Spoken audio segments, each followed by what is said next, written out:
ایک American scientist اسی دور میں گزرے ہیں، بہت بڑے بایو کیمسٹری کے دنیا کے بڑے سائنسدانوں میں ایک رہے۔ آج مجھے اس وقت اتفاق سے ان کا واقعہ یاد آ گیا۔ بہت عرصہ پہلے لکھنؤ میں جو سینٹرل ڈرگ ریسرچ انسٹیٹیوٹ ہے CDRI، اس کی ایک انٹرنیشنل سائنٹیفک کانفرنس ہوئی تھی، اس میں وہ آئے تھے۔ وہاں انہوں نے آپ جیسے مسلم ریسرچ اسکالرس جو اس ریسرچ انسٹیٹیوٹ میں تھے، ان سے انہوں نے کہا کہ میں اسلام کے بارے میں کچھ جانکاری حاصل کرنا چاہتا ہوں، آپ مجھے ان لوگوں سے انہوں نے کہا کہ کسی مسلم اسکالر سے ملوائیں۔ تو شہر میں بڑے بڑے اور علماء موجود تھے، لیکن اتفاق سے وہ لوگ جو تھے ریسرچ اسٹوڈنٹس اور اسکالرس، وہ مجھ سے زیادہ واقف تھے، بے تکلف تھے، آسانی سے وہ مجھ سے مل سکتے تھے، ملا سکتے تھے۔ تو انہوں نے تذکرہ کیا مجھ سے کہ پروفیسر ملنا چاہتے ہیں۔ میں کہا بہت خوشی کی بات ہے، وقت مقرر ہوا اور وہ آ گئے۔ لیکن جب وہ آئے، میں تو ذہنی طور پر یہ سوچ کر ان کا استقبال کر رہا تھا، ایک سائنٹسٹ سے میری ملاقات ہوگی تو میں سائنس کے راستے سے کچھ ان سے اسلام کے بارے میں کچھ باتیں شیئر کروں گا۔ لیکن جب وہ آئے تو وہ گیروے لباس میں تھے، سر مڑا ہوا تھا، اور سائیں بابا بنگلور والے، وہ تو دوسرے جہان میں منتقل ہو گئے، اس وقت وہ زندہ تھے، ان کا ایک کیا کہنا چاہیے، تصویر لٹکائے ہوئے تھے۔ تو پھر میں نے ان سے جب تعارف حاصل کیا تو انہوں نے کہا کہ میں اصل میں 4 مہینے ویدانت کا فلسفہ وہاں پر رہ کر میں نے سیکھا ہے اور میں بہت متاثر ہوں، تو میں نے اس کو اڈاپٹ کر لیا ہے۔ لیکن میں ساتھ ساتھ دوسرے مذاہب کا مطالعہ کر رہا ہوں، تو اسلام کے بارے میں بھی کچھ جاننا چاہتا ہوں۔ تو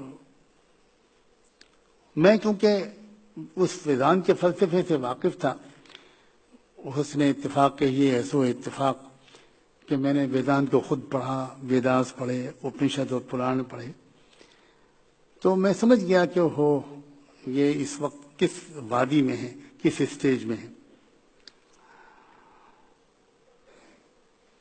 تو میں نے ان سے پوچھا کہ جو کچھ بھی آپ نے سیکھا ہے اس کا پلیز چند سینٹنس میں ذرا سمرائز کیجیے، خلاصہ بیان کیجیے۔ تو انہوں نے کہا کہ بس اس کا خلاصہ یہ ہے کہ انسان اس وقت تک نروان اس کو نہیں مل سکتا جب تک کہ وہ اپنی تمام اندریوں کو نشٹ نہ کر دے اور بالکل کچل نہ دے، کرش نہ کر دے اپنے تمام فطری تقاضوں کو۔ یہ صحیح ترجمانی کی انہوں نے، جہاں تک میری بہت محدود معلومات کا تعلق ہے۔ تو میں نے ان سے پوچھا کہ پروفیسر جارج آپ ایک بات بتا سکتے ہیں کہ آپ اسٹیٹس میں کس شہر کے ہیں؟ انہوں نے کہا میں شکاگو کا رہنے والا ہوں۔ تو میں نے کہا کہ شکاگو میں اسٹیٹ آف ایلینوائس میں کتنے لوگ ہیں جو اس فلسفے پر عمل کر سکتے ہیں؟ تو انہوں نے کہا کہ میں سمجھتا ہوں ایک بندہ بھی نہیں کر سکتا، ایک انسان بھی نہیں کر سکتا، ناٹ اے سنگل مین اور ویمن۔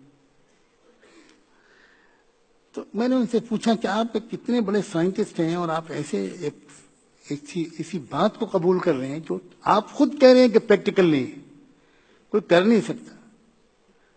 تو اس کا مطلب یہ ہوا کہ جب تک یہ کوئی کرے گا نہیں، جب تک اس کا نروان نہیں ہوگا، اور یہ کوئی کرے گا نہیں، لہذا کسی کا نروان نہیں، کوئی انسان کچھ اٹین ہی نہیں کرے گا، یہ تو آپ خود کہہ رہے ہیں۔ تو اس وقت انہوں نے کہا، میں حیران رہ گیا کہ کہاں کہاں لوگ بھٹک رہے ہیں۔ تو انہوں نے مجھ سے کہا کہ یہ تو آپ نے کہہ کر مجھ کو بہت پریشانی میں ڈال دی۔ میں نے کہا کہ ارادہ میرا پریشانی سے نکالنے کا ہے، پریشانی میں ڈالنے کا نہیں، بلیو می۔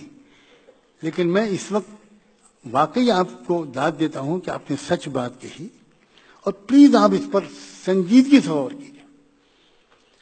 کہنے کہ ٹھیک ہے میں غور کروں گا، لیکن مصیبت یہ ہے کہ مجھے پرسوں واپس جانا ہے، میرے پاس صرف 1 دن بچا ہے، آپ مجھے اسلام کے بارے میں کچھ جانکاری دیجیے۔ میں نے ان کے ہاتھ میں ایک ڈائری دیکھی، میں نے ڈائری کھولی اور کالم، اس میں 2 کالم بنائی ہے، اور اب اس ایک کالم میں آپ اپنی نیچرل ڈیزائرز جو ہیں، آپ کی جو بھی فطری خواہشات، تمنائیں، جذبات جو بھی آپ کے اندر ابھرتی ہیں، جو بھی عادات ہیں، صفات ہیں، کیریکٹر ہیں، وہ سب نوٹ کیجیے۔ ایک جو آپ کو یاد آتے جائیں.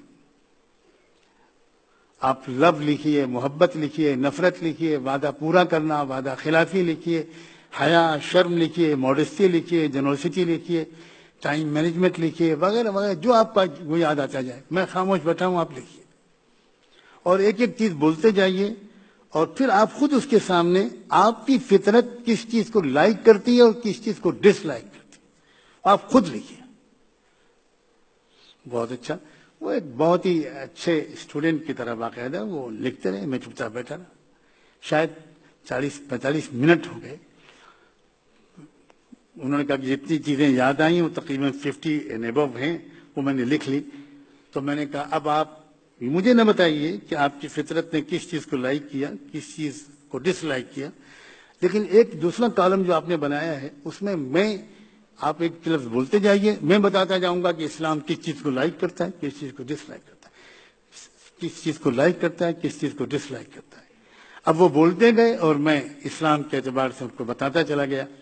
جب وہ پورا لکھ چکے, میں نے کہا اب ذرا سا آپ کراس چیک کیجئے, کہیں پر آپ کو ایسی چیز لگتی ہے کہ فطرت کسی چیز کو لائک کرتی ہے اور اسلام اس کو ڈس لائک کرتا ہوں, فطرت کی انسان کی فطرت کسی چیز کو ڈس لائک کرتی ہے اور اسلام اس کو لائک کرتا ہوں, کہیں ملتا ہے؟